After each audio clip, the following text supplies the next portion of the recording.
에스겔 11장 22절부터 25절까지 말씀입니다. 찾으셨으면 우리가 다 같이 한 목소리로 같이 말씀을 봉독하도록 하겠습니다. 에스겔 11장 22절 말씀입니다. 함께 읽겠습니다. 시작. 그때에 그룹들이 날개를 드는데 바퀴도 그 곁에 있고 이스라엘 하나님의 영광도 그 위에 덮였더니 여호와의 영광이 성읍 가운데서부터 올라가 성읍 동쪽 산에 머무르고 주의 영이 나를 들어 하나님의 영의 환상 중에 데리고 갈대아에 있는 사로잡힌 자 중에 이르시더니 내가 본 환상이 나를 떠나 올라간지라. 내가 사로잡힌 자에게 여호와께서 내게 보이신 모든 일을 말하니라. 아멘. 우리 하나님의 은혜가 온 성도들에게 가득하기를 바랍니다. 오늘 이제 에스겔 11장 22절에서 25절 말씀은 하나님께서 예루살렘 그 성전 안에서부터 점점 떠나서 이제는 예루살렘 성 밖에 있는 기드론 골짜기 건너편에 있는 동쪽산 감람산 그 산에 머무르는, 그러니까 성전에서 나와서 문지방, 그 다음에 지성소에서 문지방, 또 성전 동문, 성읍문, 그 다음에는 완전히 동쪽 산, 점점 멀어져가는 그 하나님의 모습, 하나님의 떠나심을 우리가 봅니다. 그러면서도 그 동쪽 산에 머무르셨다. 머물면서 하나님은 이제 에스겔은 다시 그 환상 속에서 지금 예루살렘으로 데리고 왔는데 또 환상으로 원래 있던 그발강가 바벨론으로 보내어서 거기서 에스겔로 하여금 하나님의 말씀을 전하게 하십니다. 그래서 오늘 이 말씀 속에서 하나님의 그 움직임을 보면 떠남과 머뭅과 보냄입니다. 떠나심, 머무심, 보내심. 그래서 오늘 말씀의 제목이 떠남, 머뭅, 보냄. 그래서 이 하나님의 움직임 속에서 하나님은 과연 어떤 일을 하고 계시는가? 그리고 그 하나님의 일들 속에서 나는 또 이 시대를 살아가는 우리는 하나님 앞에서 어떤 삶을 살아야 될 것인가? 오늘 우리가 이 부분을 함께 살펴보기를 원합니다. 그래서 하나님께서 이제 이 떠나고 머물고 또 보낸다는 얘기는 예루살렘에서는 떠나는 거예요. 그리고 바벨론에 있는 그 백성들 속에서 뭔가 말씀의 역사가 계속 일어나게 합니다. 그래서 12장부터 보면 여호와의 말씀이 내게 임하여 이르시되 말씀이 임하시다. 계속 말씀이 임한다는 그 에스겔의 말씀을 우리가 기록된 말씀을 읽게 되는데, 하여튼 이제 하나님의 어떤 사역이 예루살렘에서 떠나서 그리고 바벨론으로 가시는 거예요. 그러니까 바벨론에 있는 백성들을 뭔가 만들어 가시는 하나님이라는 걸 우리가 알 수가 있습니다. 그러니까 하나님의 일이 두 가지입니다. 예루살렘 사람들을 어떻게 심판하시느냐 하는 문제와, 그리고 바벨론에 있는 그 백성들을 어떻게 또 잘 만들어서 이들을 다시 회복시킬 것인가. 이 하나님의 큰 그림을 우리가 잘 읽어볼 필요가 있습니다. 그래서 하나님이 원래 성전 예루살렘 중심의 사역이었는데 성전에서는 떠나십니다. 그런데 그 떠나고 끝내버리는 게 아니라 멀리 고향을 잃어버리고 떠나갔던 그 사람들, 그들을 다시 되돌려 오게 하기 위해서 그들 속에 선지자를 세워서 말씀을 전하시는 하나님. 그래서 우리가 이제 이런 사람들, 고향을 잃어버리고 멀리 떠나간 사람들을 흔히 이제 이런 사람들을 뭐라고 지칭을 하느냐 하면 디아스포라, 그렇게 얘기를 합니다. 디아스포라라고 하는 그 단어는 고대 그 헬라어 단어에 디아라고 하는 말은 뭘 넘어갔다. 그러니까 쉽게 말해서 언덕 넘어, 산 넘어, 국경 넘어, 멀리 넘어서, 스페로 하는 단어는 그 디아스포라고 하는데, 스페로라고 하는 단어는 씨를 뿌린다는, 씨를. 그러니까 멀리 넘어가서 씨 뿌리는 사람들, 이것이 디아스포라라고 하는 단어예요.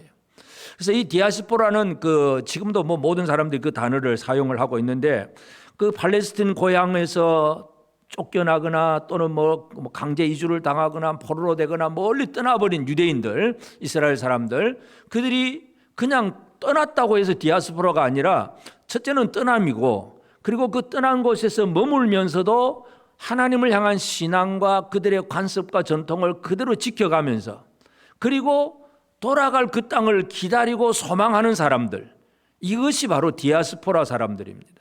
그래서 그런 사람들을 디아스포라 그렇게 표현을 하는데, 하나님이 지금 에스겔을 통해서 만드는 그 사람들이 어떤 사람인가 하는 걸 우리가 잘 이해할 필요가 있습니다. 하나님께서는 디아스포라 백성을 지금, 그러니까 관심의 초점이 예루살렘에서 멀리 떠나 있는, 국경 넘어가 있는 디아스포라, 그 백성들 속에 하나님의 관심이 있다는 것을 우리가 기억을 할 필요가 있습니다.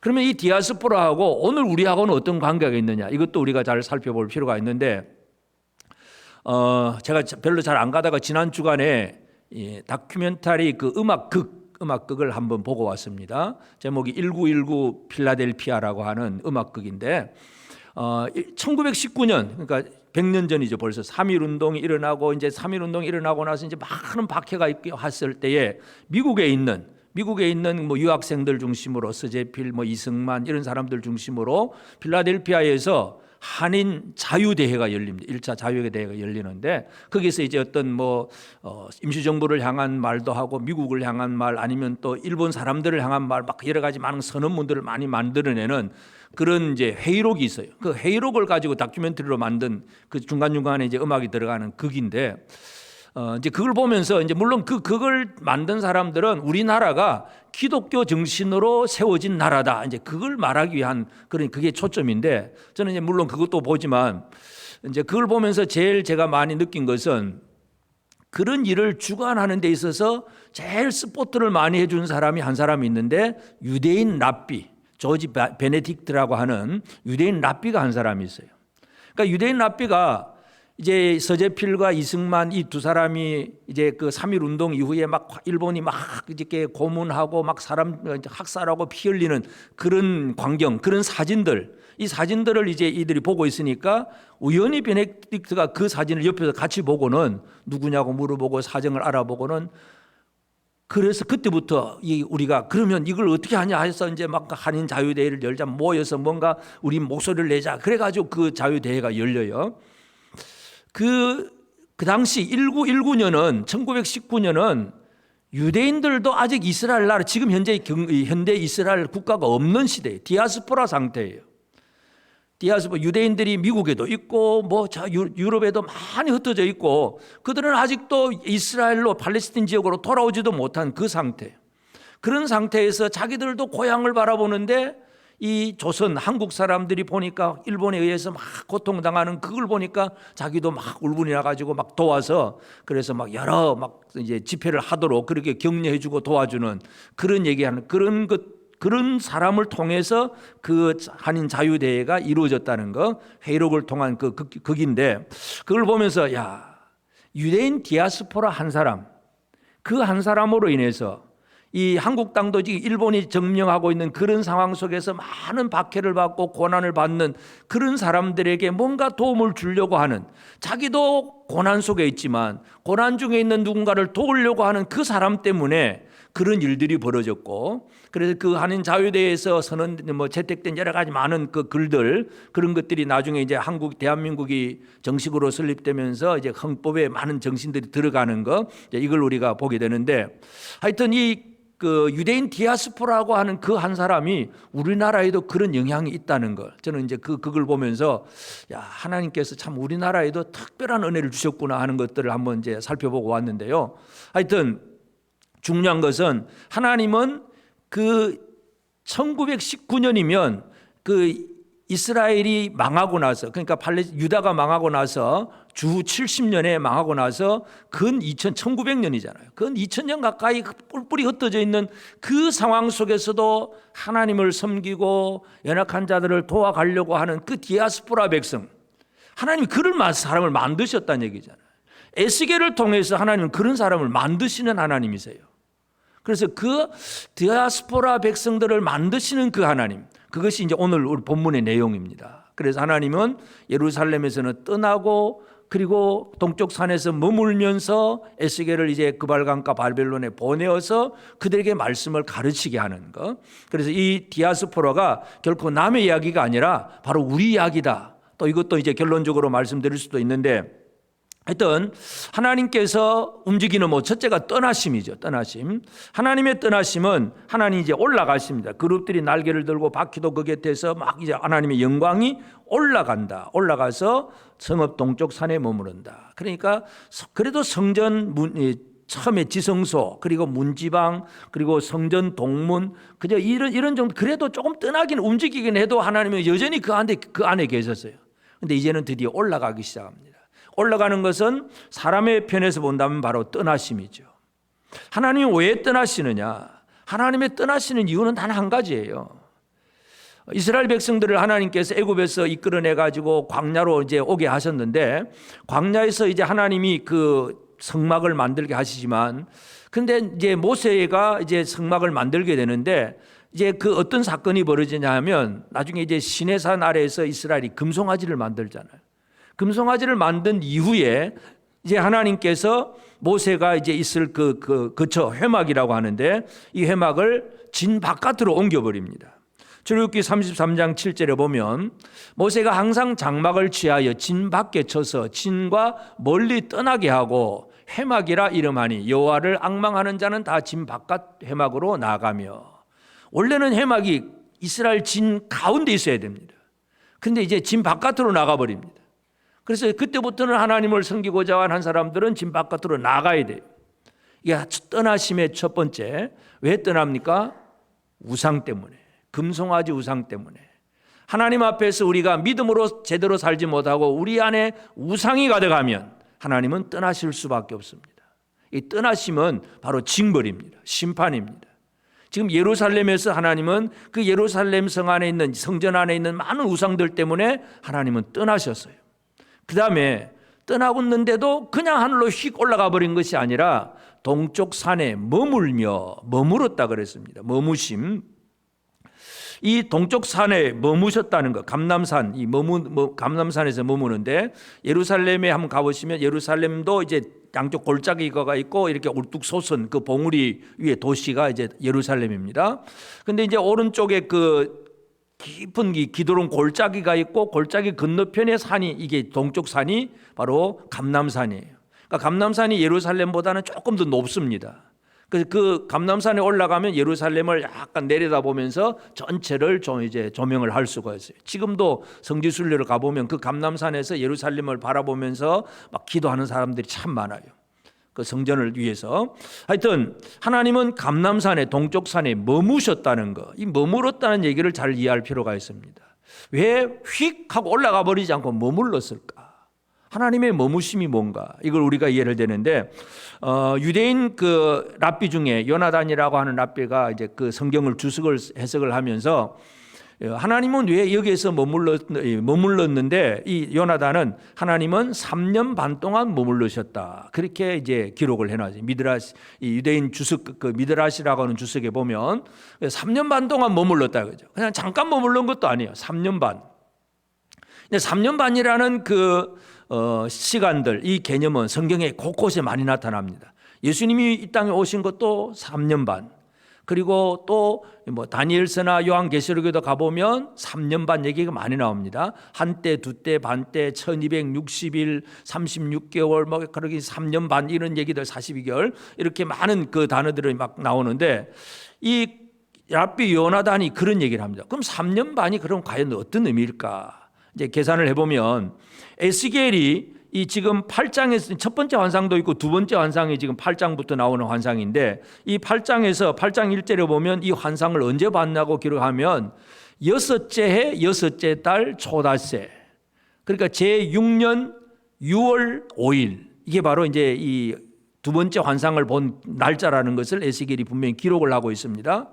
그러니까 에스겔이 포로로 될 때, 여호야긴과 함께 이제 포로로 올 때 여호야긴이 이제 포로 잡히고 시드기야를 왕으로 세워놓은 거예요.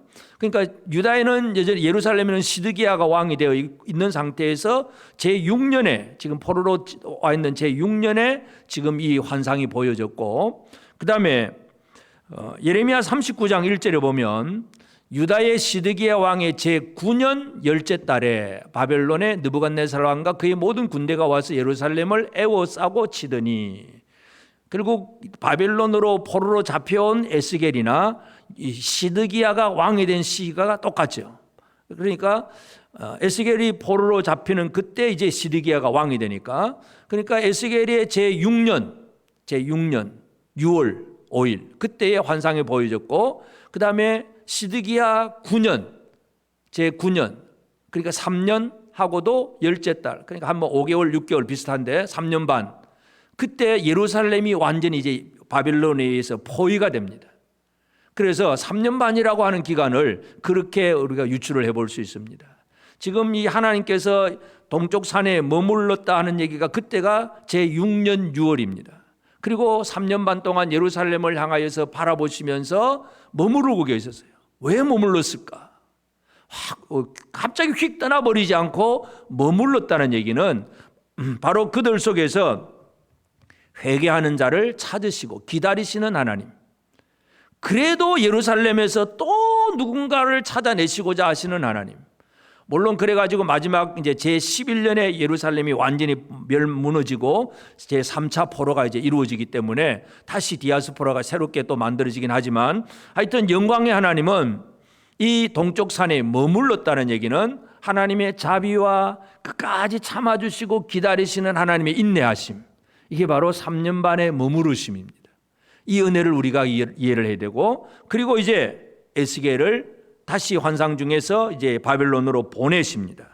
그래서 보내어서 이제 이 에스겔이 하는 것은 마지막 25절에 보면 내가 사로잡힌 자에게 여호와께서 내게 보이신 모든 일을 말하니라. 이제 에스겔은 사로잡힌 자들, 그 디아스포라 백성들에게 하나님이 보여주신 것을 다 말을 합니다. 결국 무슨 말을 하겠습니까? 우상 숭배하면 끝난다는 얘기잖아요. 예루살렘은 이렇게 우상이 많아서 하나님은 이렇게 떠나실 수밖에 없어. 그래서 우리가 우상 숭배하면 안 돼. 이게 에스겔이 계속 강조하는 그 내용이에요. 디아스포라 백성들에게 첫째는 우리는 하나님의 백성이라고 하는 정체성을 심어주고, 우리가 어떻게 살아가야 되느냐. 우리는 하나님만 예배하고 하나님만 섬기는 사람이야. 이 삶의 방향성, 정체성과 방향성, 이것을 그 디아스포라 백성에게 가르치는 것이 바로 에스겔의 사명이에요.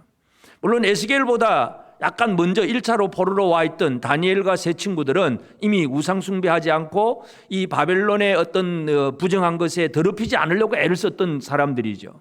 다니엘서 1장 8절에 보면 다니엘은 뜻을 정하여 왕의 음식과 그가 마시는 포도주로 자기를 더럽히지 아니하리라 하고 자기를 더럽히지 아니하도록 환관장에게 구하니.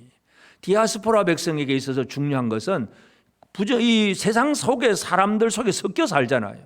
그러니까 쉽게 더럽힘을 받을 수가 있어요. 오염이 될 수가 있어요.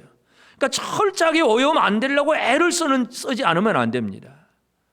쉽게 말해서 매일 예배당에 와 있고 그냥 늘 찬양하고 기도하면 별로 뭐 죄를 지을 일이 없을 것 같아요.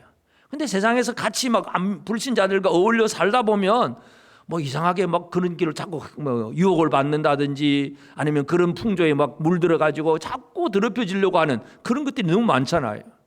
디아스포라 백성들의 그 삶의 특징이 바로 그겁니다. 예루살렘 성전 중심이 아니고 세상 속에 들어가 살고 있기 때문에 조금만 잘못하면 더럽혀질 수가 있는 그런 상황이에요. 그 상황 속에서 더럽히지 않으려고 애를 쓰는 것, 이게 바로 하나님이 만드시는 디아스포라 백성들. 다니엘도 그렇고 에스겔도 지금 그 얘기를 계속 강조하고 있습니다.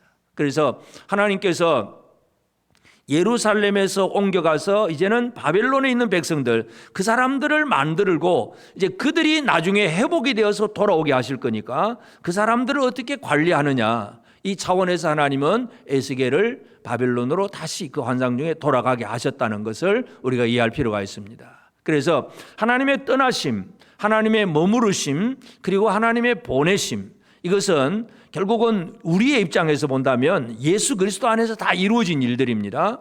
예수님이 모든 일들을 다 이루셨는데 예수님이 이 땅에 오셔서 하신 일들 중에서도 예루살렘의 유대인들 속에 들어와서 사역을 하시지만, 하여튼 들어와서 사역을 하지만 어떤 사람과는 별로 상대도 하지도 않으시고 그들을 향해서 막 저주하고 책망도 하셨어요. 그러니까 사람 속에 들어왔는데 같이 안 하시는 것, 떠나신 예수님인데, 이 예수님 당시에 예루살렘에는 이제 우상은 없습니다. 성전 안에 그런 우상이 있다면 진짜 큰일 날 일인데, 하여튼 이미 이제 하도 혼이 났으니까 이 바벨 주전 이제 586년 이 상황 속에서 우상 숭배 때문에 나라가 망했으니까, 그리고 이제 한 500년 600년 이후에 예수님 오던 그런 시대니까 철저하게 이들은 우상 숭배 안 하려고 유대인들은 철저하게 애를 썼습니다. 그래서 이 우상은 없어요. 그때는 눈으로 보이는 우상. 그러나 눈으로 보이는 우상은 없는데 그 안에 성전 안에 대제사장들과 서기관들 이런 사람들은 마음속에 탐심, 탐욕, 자기 이권 챙기는 거 이런 게 가득하다는 얘기잖아요. 우리가 요즘 뭐 정치권도 마찬가지긴 하지만 하여튼 뭐 겉으로는 정의, 뭐 국민 그 얘기 많이 하면서도 늘 자기 이권 챙기는 것, 자기 그냥 살 길 찾는 것 이런 것들이 너무 많잖아요. 세상은 그렇습니다. 그러니까 예수님은 유대인들 속에 와가지고 그들 속에서 비록 뭐 우상은 없지만 사람 속에 있는 그 악함을 아셨기 때문에 그들을 떠나시는 거예요. 예루살렘 성전을 청결케 하는 거, 요한복음 2장에 성전을 청결케 하고 내가 사흘 만에 일으키리라 그렇게 말씀을 했는데, 사도 요한이 그 성경을 기록하면서 그 다음에 2장 25절에 뭐라고 얘기하느냐 하면, 또 사람에 대하여 누구의 증언도 받으실 필요가 없었으니 이는 그가 친히 사람의 속에 있는 것을 아셨습니다. 예수님이 성전에 왔을 때 대제사장들 속에 어떤 생각이 있는지, 그 성전 속에 들어왔던 사람들 속에 어떤 마음을 품고 있는지 예수님 다 알고 계시는 거예요. 그래서 그들을 향하여서 불쌍히 여기고 복음은 선포를 하셨지만 잘못된 자들을 향해서는 철저하게 징계를 하잖아요. 그래서 마태복음 23장에 유명한 예수님의 그 저주의 말씀이 나옵니다. 23장 13절에 보면 화 있을진저 외식하는 서기관들과 바리새인들이여, 너희는 천국문을 사람들 앞에서 닫고 너희도 들어가지 않고 들어가려 하는 자도 들어가지 못하게 하는도다. 화 있을진저. 그래서 마태복음 23장에 보면 이 화 있을진저가 7번 계속 반복하고 강조를 합니다. 화 있을진저, 화 있을진저. 저주를 퍼부어버립니다.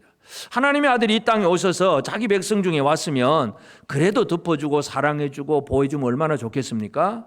그런데 하나님은 떠나신 하나님이잖아요. 우상이 가득하고 있어서 떠나신 하나님. 그래서 예수 그리스도 이 땅에 사람들 속에 자기 백성 중에 왔지만 그들 속에 있는 잘못된 마음들, 생각들이 있을 때에 예수님은 그들을 향해서 저주를 선포한다는 것. 이게 바로 떠나심입니다. 오늘 우리가 하나님 앞에서 내 안에 우상이 가득하면 지금도 우리는 저주의 말을 들을 수밖에 없습니다. 하나님의 백성들이 겉으로 눈으로 보이는 우상은 없을 수 있습니다. 근데 속마음에는 잘못된 것들이 가득할 수 있습니다. 이러한 것들을 우리는 철저하게 깨닫고 또 뉘우칠 줄 알아야 되고, 그리고 예수님의 사역이 바로 3년 반 사역이잖아요.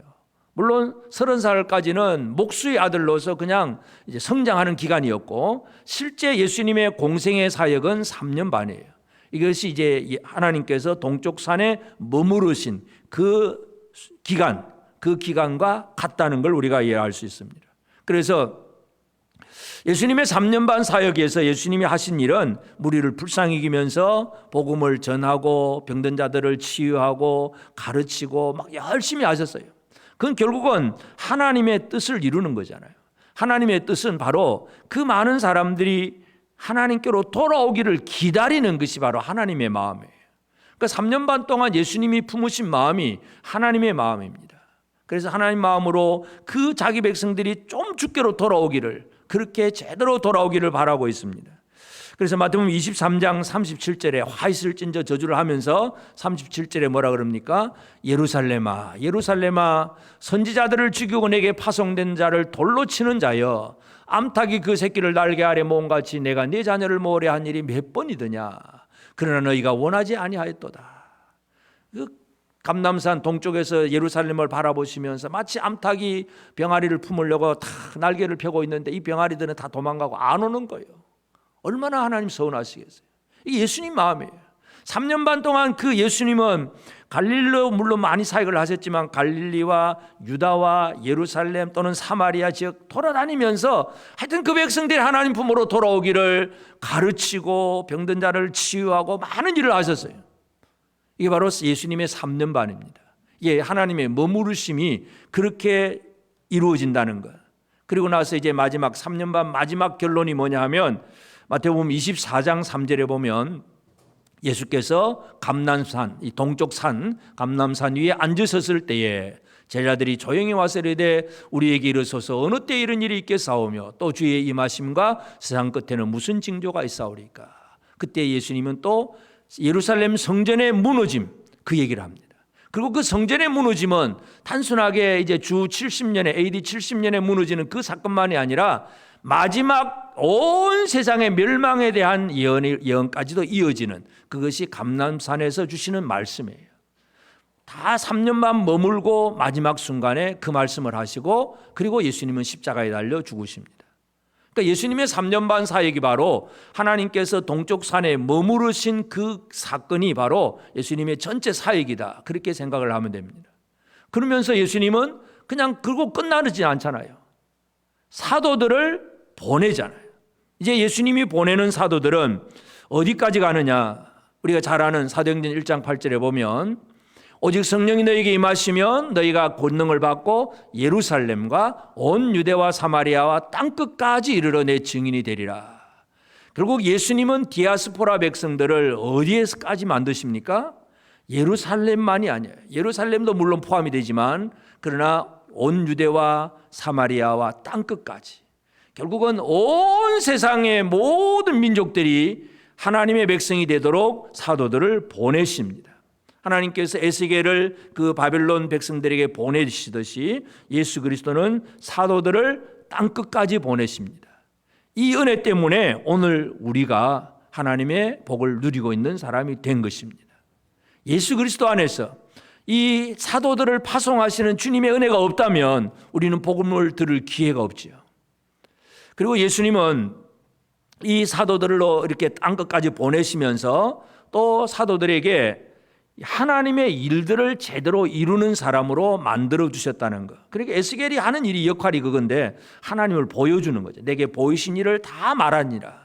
결국은 사도들은 어떤 사람들이냐 하면 하나님이 하셨던 그 모든 일들을 알고 깨닫고 그걸 또 다른 사람들에게 보여주는 역할을 합니다.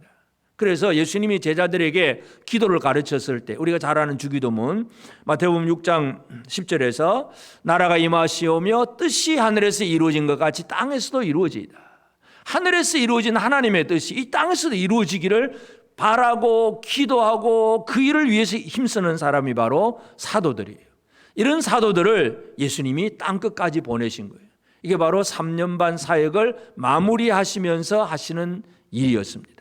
그러므로 이제 오늘 우리는 하나님이 예루살렘을 떠나시고 동쪽 산에 머무르시고 그리고 에스겔을 바벨론에 다시 파송을 하신 그 모습에서 하나님께서 결국은 어디를 향하고 가시느냐를 잘 이해를 할 필요가 있습니다. 하나님이 향하신 곳은 바로 디아스포라 백성들이에요.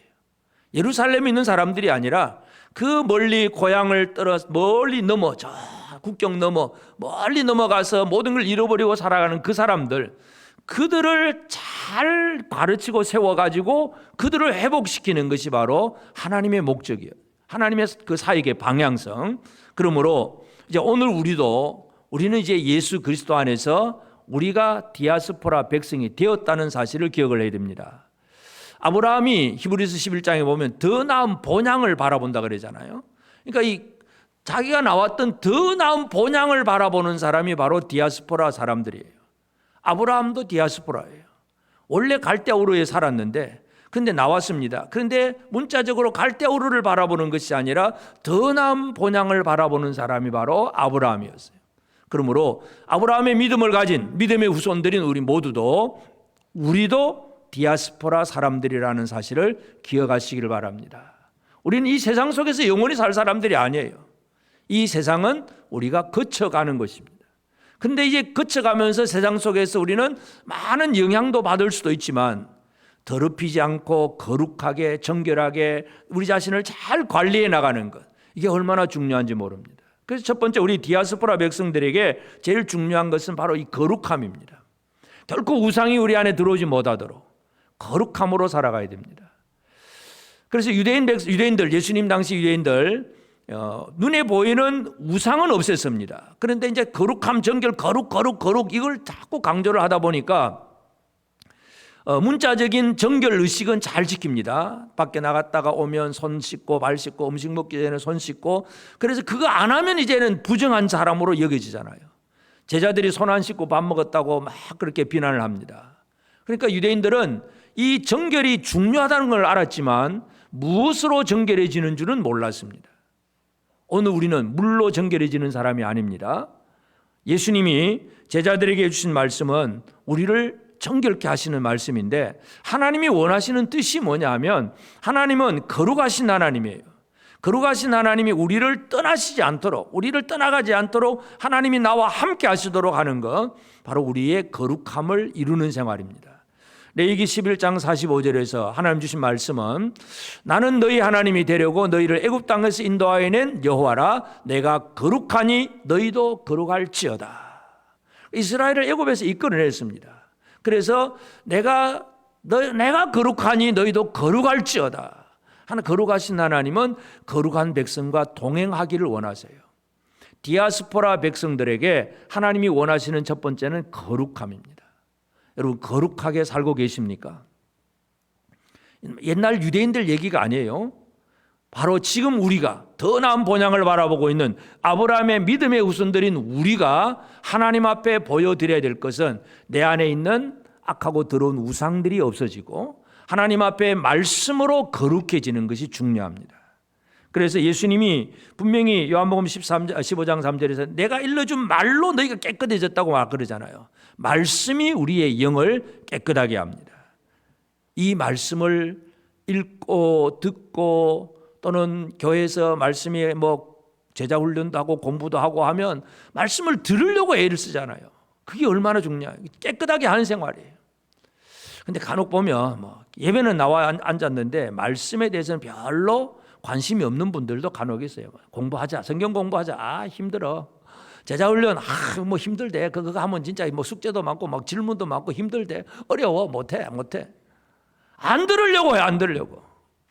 거룩함을 이루는 것은 말씀으로 이루어집니다. 말씀을 사모하는 사람이 되어야 됩니다. 다윗은 하나님의 말씀을 얼마나 사모합니까? 그 말씀의 맛을 아는 사람이에요. 다윗이 시편 19편 9절 10절에 보면 여호와를 경외하는 도가 말씀입니다. 도는 정결하여 영원까지 이르고 여호와의 법도 말씀, 법도 진실하여 다 의로우니 금 곧 많은 순금보다 더 사모할 것이며 꿀과 송이꿀보다 더 달도다. 이 다윗의 고백이에요. 다윗이 사울을 피해서 막 도망다니고 많은 어려움과 환난 속에 있지만 하나님의 도, 하나님의 법, 하나님의 말씀이 순금보다 귀하고 꿀과 송이꿀보다 더 달도다. 말씀을 늘 가까이 하는 다윗이에요. 이게 그의 거룩함입니다. 오늘 이 시대를 살아가는 저와 여러분들에게도 이 거룩함으로 살게 되기를 바랍니다. 거룩함을 유지하는 한 가지 방법이 뭡니까? 말씀입니다. 물로 손을 씻으면 위생적으로는 깨끗해질 수는 있습니다. 코로나 감기나 이런 거 잘 안 걸리면 손 잘 씻는 것도 참 좋은 방법이긴 합니다. 그러나 영을 깨끗하게 하는 것은 물로 되는 것이 아니라 말씀으로 되는 것입니다. 말씀을 읽고 말씀을 듣고 말씀을 공부하고 뭔가 배워보려고 하고 이 말씀을 사모하는 마음들, 이러한 것들이 오늘 우리에게 있어야 그래도 그나마 거룩함을 조금이라도 유지할 수 있다는 거, 이거 우리가 기억을 해야 됩니다. 그리고 이제 우리는 이 거룩함을 품었고, 두 번째는 하나님의 마음. 하나님이 예루살렘을 바라보시던, 그 머물면서 동쪽 산에서 바라보시던 그 하나님의 마음을 우리도 품고 세상을 바라봐야 돼요. 멸망당하는 이 우리의 이웃들을 바라보는 이 시각, 이 마음이 오늘 우리 속에 품어져야 됩니다. 하나님의 마음은 예루살렘이 죄를 지어서 떠나시긴 하지만 그래도 휙 떠나는 것이 아니라 또 3년 반을 머물면서 그 예루살렘에서 또 회개하는 자가 있을까? 혹시 또 하나님을 찾는 자가 있을까? 기다리고 바라보시고 참고 인내하시는 그 하나님의 마음, 이 하나님이 오늘 저와 여러분의 마음이 되기를 바랍니다. 우리 주변에는 이 하나님의 구원을 받아야 될 많은 사람들이 있습니다. 그들을 우리가 바라보는 마음이 어떠해야 될까? 사도 바울은 빌립보 교서를 쓰면서 예수 그리스도의 마음을 품으라, 그런 얘기 하잖아요. 빌립보서 2장 5절에 보면 너희 안에 이 마음을 품으라, 곧 그리스도 예수의 마음이니. 예수의 마음이 어떤 마음입니까?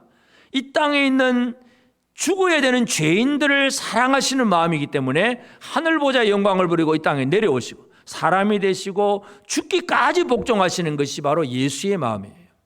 이 마음을 품고 우리가 모든 이 영혼들을 바라보는 이 마음, 이게 바로 디아스포라가 진짜 승리하는 백성이 되는 거예요.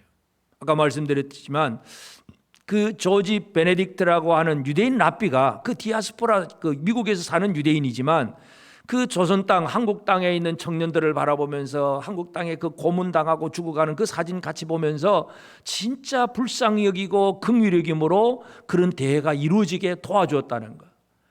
여러분, 우리가 하나님 앞에서 받은 마음이 이런 마음이 되어야 됩니다.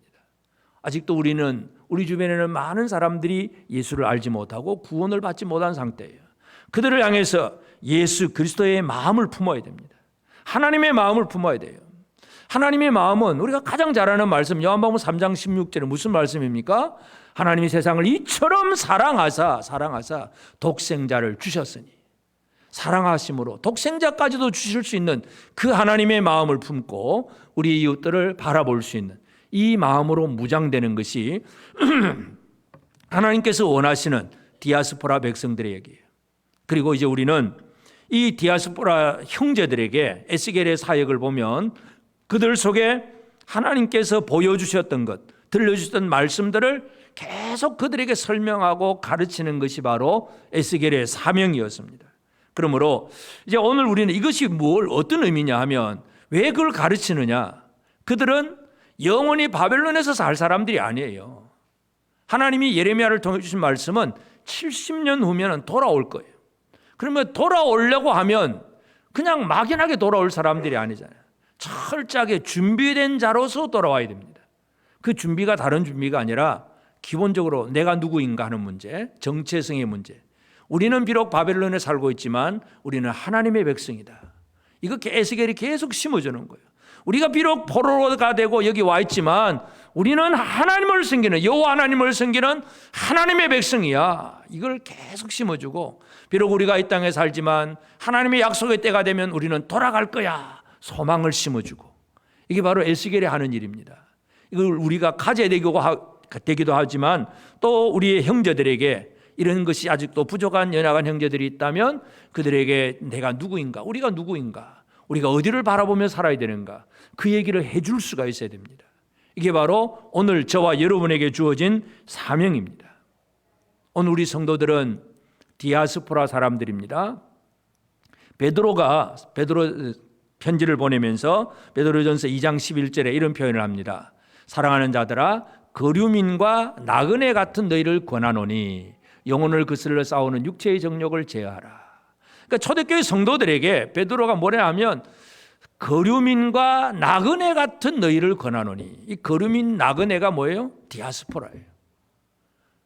우리가 지금도 예를 들어서 다른 나라에 가서 우리가 산다고 하면 완전히 그 국적이, 그 나라 국적이 시민권이 되고 그런 어떤 귀화를 해서 그 나라 국민이 되어버리면 그건 그 국민 시민이다 그렇게 표현하지만, 그냥 영주권, 또 예를 들어서 외국인이 우리나라에 들어와서도 살 때 마찬가지예요.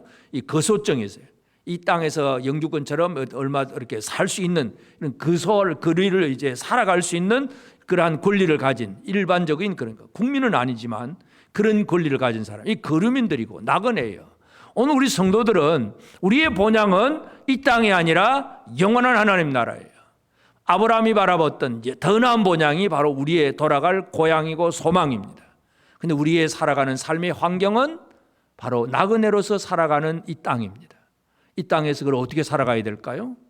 내가 하나님의 백성임을 절대로 잊어버리지 않는 것, 하나님의 거룩하신 하나님과 동행하는 것, 하나님의 마음을 품고 오히려 세상을 바라보는 것, 이게 바로 오늘 우리가 살아가야 될 삶이에요. 하나님은 에스겔을 통해서 그 일을 이루십니다.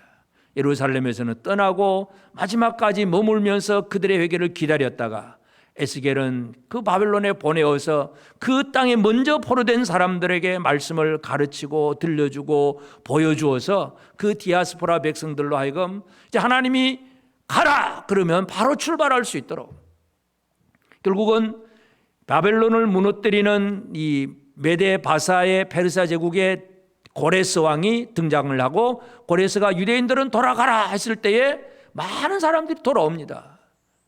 물론 한꺼번에 다 돌아온 건 아니에요.